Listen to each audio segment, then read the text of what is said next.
মঙ্গল গ্রহে প্রথমবার সুবিশাল হিমাবাহের ওপরে হিম ধরা পড়েছে, আর তাতেই নড়ে চড়ে বসেছেন বিজ্ঞানীরা।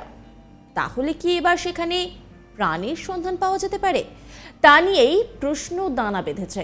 ইউরোপীয় স্পেস এজেন্সির মহাকাশযান লাল গ্রহের বিষুবরেখার কাছে বিশাল থার্সিস আগ্নেয়গিরিতে তুষারপাত শনাক্ত করেছে।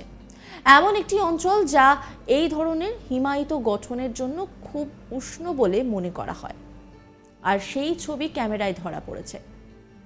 বিশাল অলিম্পাস মনস আগ্নেয়গিরির উপরে ইয়েসের এক্সোমার্স ট্রেস গ্যাস অরবিটার দ্বারা প্রথম তুষারপাত দেখা যায়, যা মাউন্ট এভারেস্টের চেয়ে প্রায় 3 গুণ উঁচু।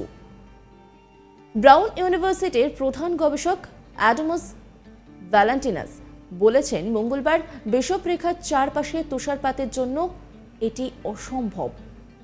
এর আগেও মঙ্গলে আগ্নেয়গিরির খোঁজ পাওয়া গিয়েছিল। মঙ্গলের 3টি বিশিষ্ট আগ্নেয়গিরির মধ্যে এটি সবথেকে উত্তরে অবস্থিত ছিল এবং এই আগ্নেয়গিরিটি সবথেকে লম্বা। লাল গ্রহের থার্সিস অঞ্চলটি পশ্চিম গোলার্ধের একটি আগ্নেয় মালভূমির মধ্যে পড়ে। এর উচ্চতা 18 কিলোমিটার। উচ্চতা পরিমাপ করেই দেখা যায় তা এভারেস্টের দ্বিগুণেরও বেশি। এই আগ্নেয়গিরির একটি বিশাল বেশ ব্যাস ছিল। বেশ ব্যাস প্রায় 480 কিলোমিটার। এটিকে পৃথিবীর রোমানিয়ার আকারের বলে জানিয়েছেন বিজ্ঞানীরা।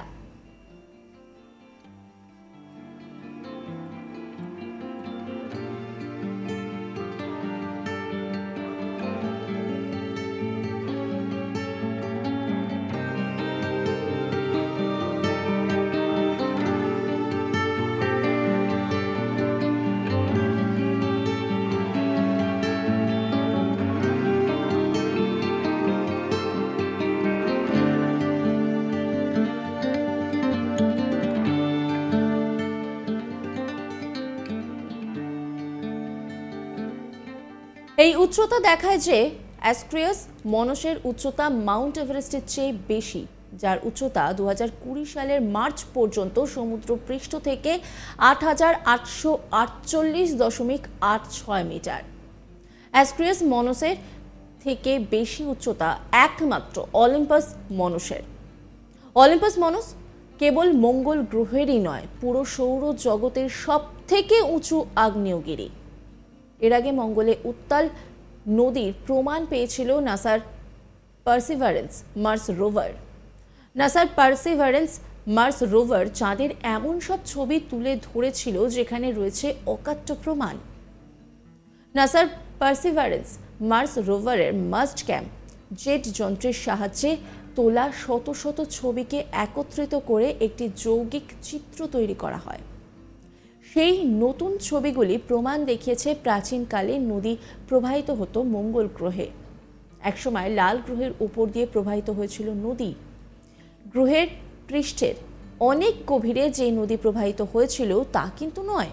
গবেষকরা আগে যা ভেবেছিলেন তার চেয়ে অনেক দ্রুত প্রবাহিত হয়েছিল পৃষ্ঠের উপরিভাগে। এবার নাসার মতো এসাও টেলিস্কোপে তোলা ছবি পর্যবেক্ষণ করে মঙ্গলের এক এমন আগ্নেয়গিরির খোঁজ পেয়েছে যা পৃথিবীর সর্বোচ্চ শৃঙ্গের থেকেও উচ্চতম।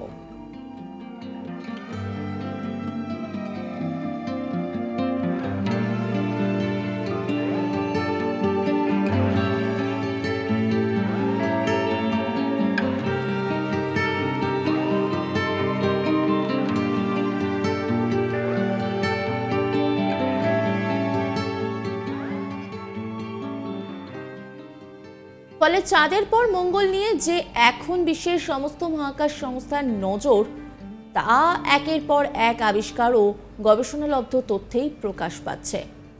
এগুলি থেকে স্পষ্ট না হলেও প্রমাণ পাওয়া যায় যে জলের টানে বয়ে যাওয়া মাটি জেরেজো ক্রেমের ক্রেটার জমে। গবেষণা থেকে আগের তথ্য প্রমাণগুলি যে সত্যি তার প্রমাণ স্পষ্ট।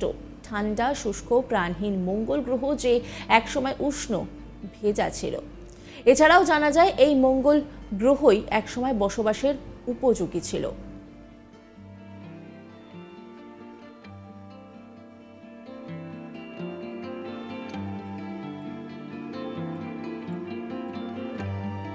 বিজ্ঞানীদের অনুমান জেরেজোর মাটি প্রায় আনুমানিক 3 বিলিয়ন বছর আগেকার।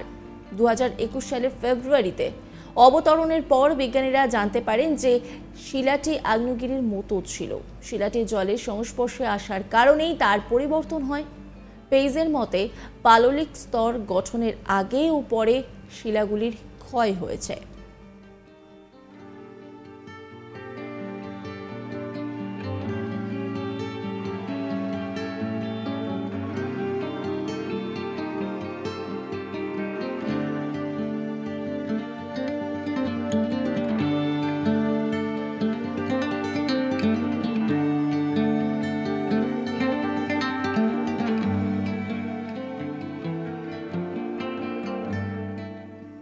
মঙ্গল গ্রহে প্রথমবার সুবিশাল হিমাবহের উপরে হিম ধরা পড়েছে, আর তাতেই নড়ে চড়ে বসেছেন বিজ্ঞানীরা। তাহলে কি এবার সেখানে প্রাণের সন্ধান পাওয়া যেতে পারে?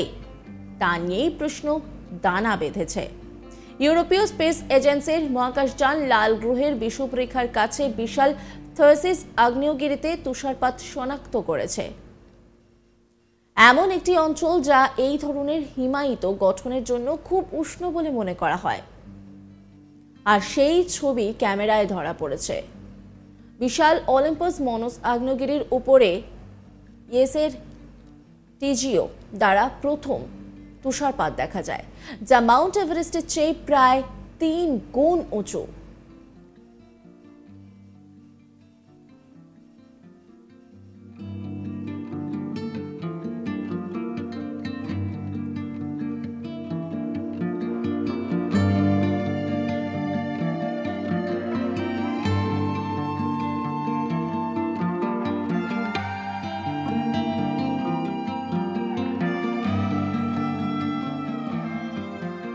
ব্রাউন ইউনিভার্সিটির প্রধান গবেষক অ্যাডামাস ভ্যালেন্টিনাস বলছেন, মঙ্গলের বিষুবরেখার চারপাশে তুষারপাতের জন্য এটি অসম্ভব।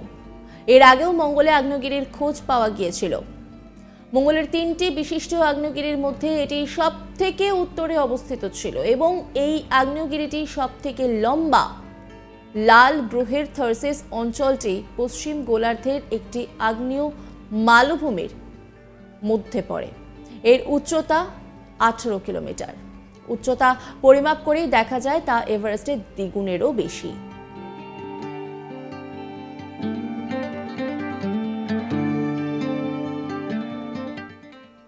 নজর রাখুন আজ তাক বাংলার ইউটিউব স্ট্রিমিংয়ে।